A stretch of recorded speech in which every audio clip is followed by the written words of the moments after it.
নমস্কাৰ ষষ্ঠ শ্ৰেণীৰ ছাত্ৰ ছাত্ৰীসকল আজি আমি lesson number 6 Chandrasekhar Venkata Raman the pride of Indian চায়েন্সৰ দ্বিতীয় খণ্ডটো পাঠ আগবঢ়াবলৈ লৈছোঁ। দ্বিতীয় খণ্ডটো কম্পটন ৱাজ এৱাৰ্ডেড তাৰ পৰা আৰম্ভ হ'ব। পেজ নম্বৰ 21 কিতাপ খুলি লোৱা, এতিয়া চাই যাবা কিতাপত। Compton was awarded the Nobel Prize in 1927 for his discovery of Compton effect. According to Compton effect, the frequencies of X-rays change as they pass through material. This change in frequency is material specific.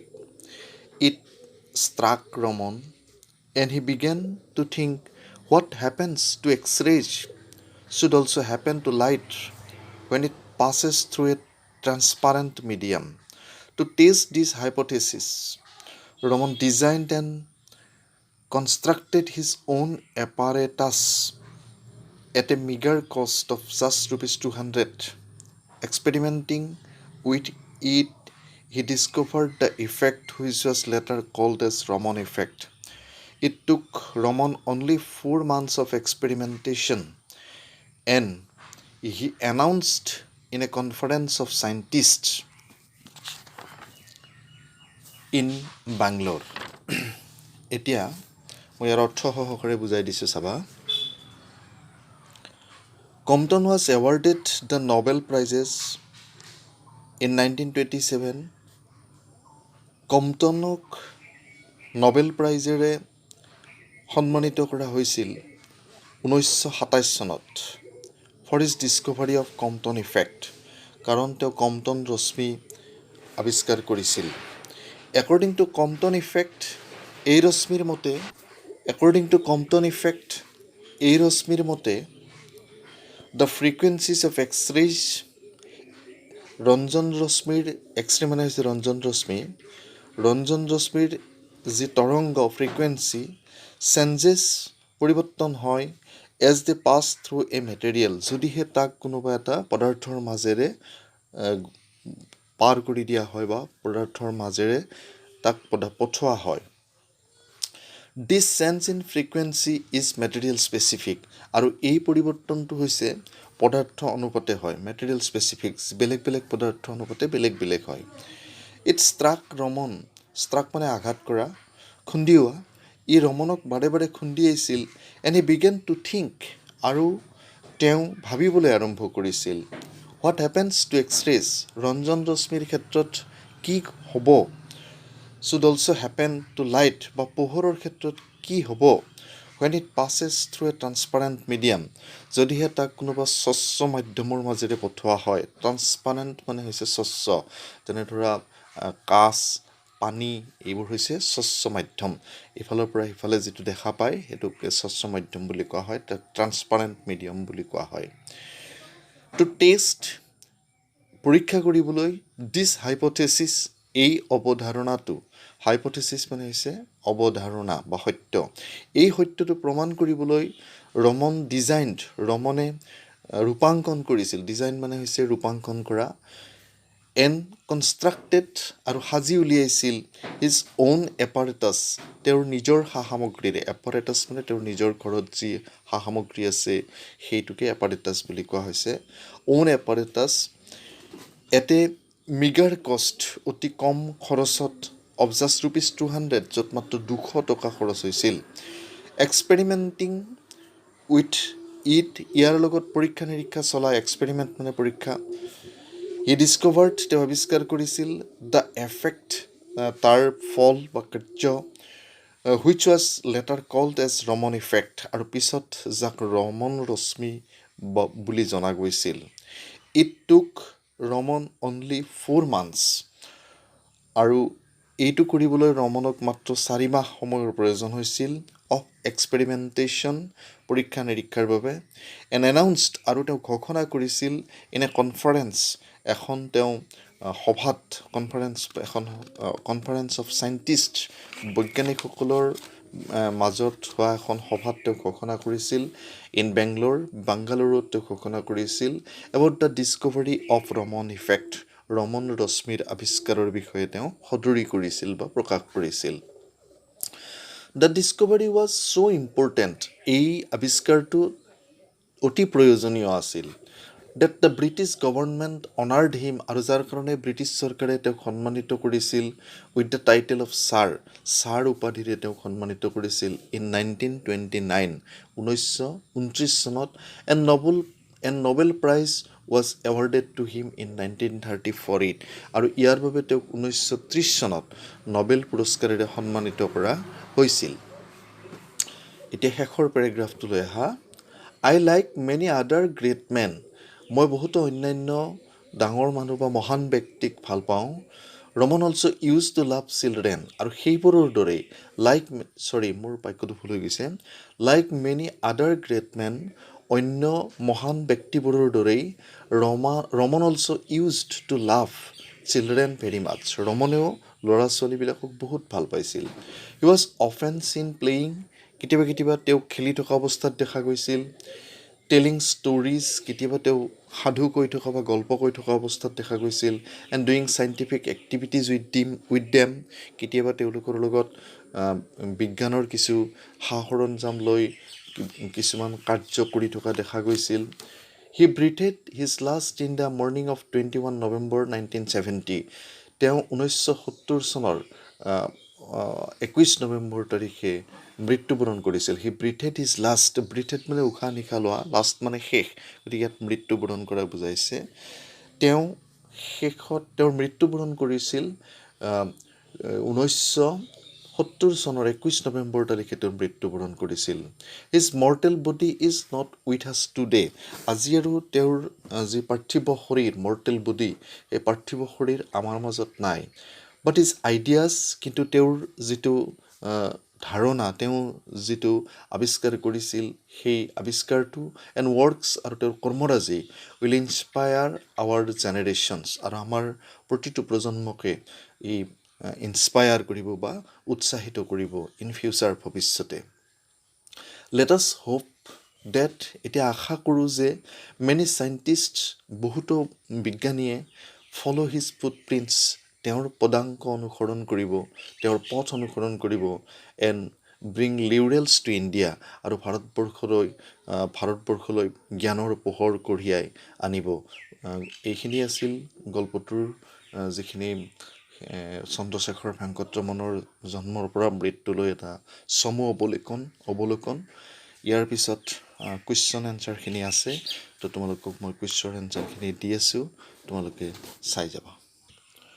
প্ৰথমে আছে complete the following sentence into Euro on words, complete the following sentence into Euro on words, তোমাৰ নিজৰ ভাষাৰে কি কৰা, খালী ঠাই পূৰণ কৰা।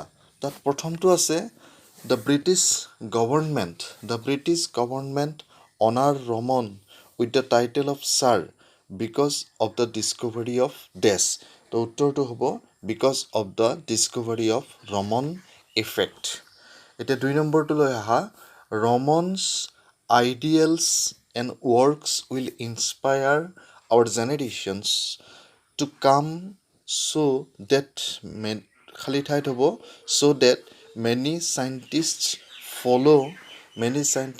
Scientist follow' his footprints and bring laurel to India, অৰ্থাৎ কি হয়, বহুতো বিজ্ঞানীয়ে তেওঁৰ পদাংক অনুসৰণ কৰিব, আৰু কি কৰিব, ভাৰতবৰ্ষলৈ বিভিন্ন সন্মান কঢ়িয়াই আনিব।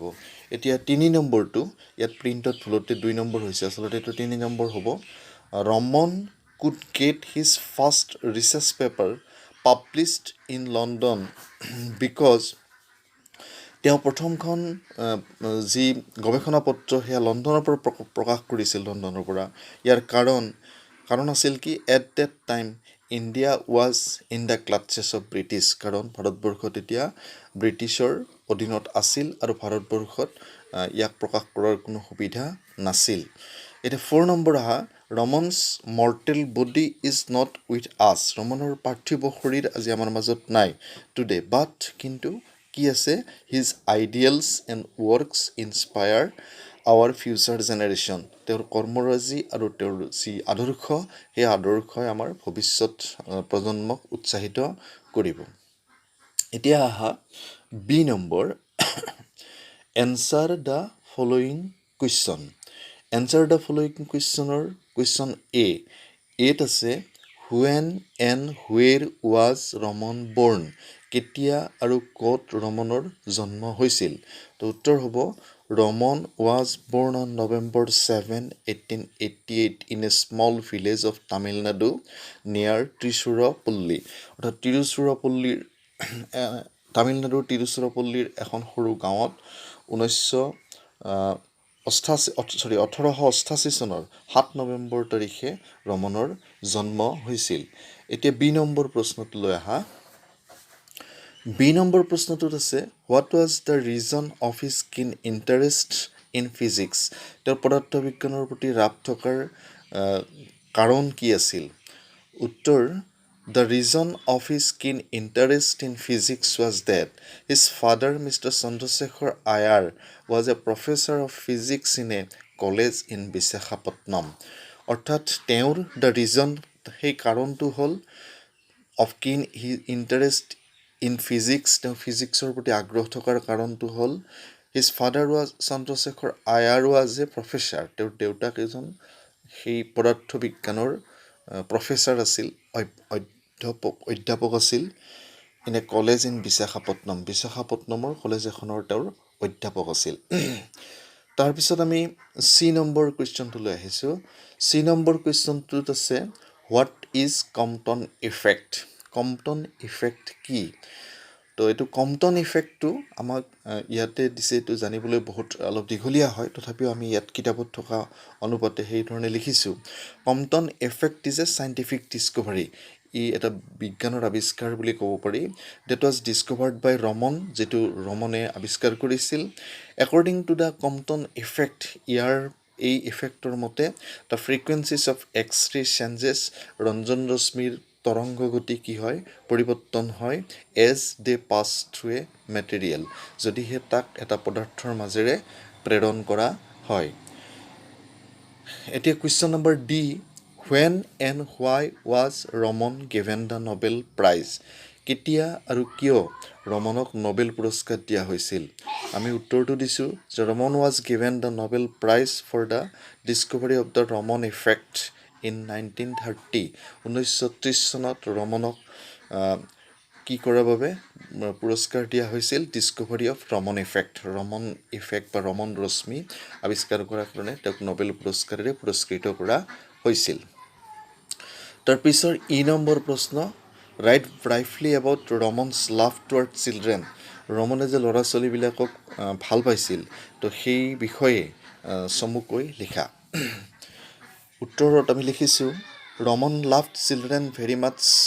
ৰমনে ল'ৰা ছোৱালীবিলাকক বহুত ভাল পাইছিল।